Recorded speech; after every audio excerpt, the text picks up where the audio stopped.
سبحان الله والحمد لله ولا إله إلا الله والله أكبر ولا حول ولا قوة إلا بالله العلي العظيم. Meşitimiz 200 lep kişini sıyırsa, uramda bizim 250 lep kişi dağın uqay. Hem indi biz niyetlep qırdık şu binanı. Tatarstan'da belki gadeti nerse bulup ko'rinadir. Bunda ol bizim için istikkiş zor iş bulup turadi. Tunis'e kelip Hazret meşitimiz bir gerek kişkine.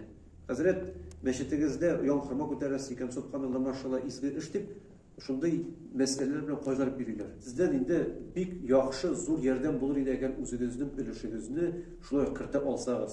Chunki kim islom dinida meşitler ko'taruvda o'zining ulushin kiritib qoldirdi ekan, o'shin borliqda da umrlik investitsiya bo'lib turadi.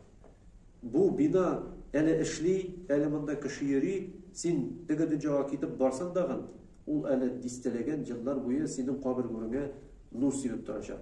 Nega?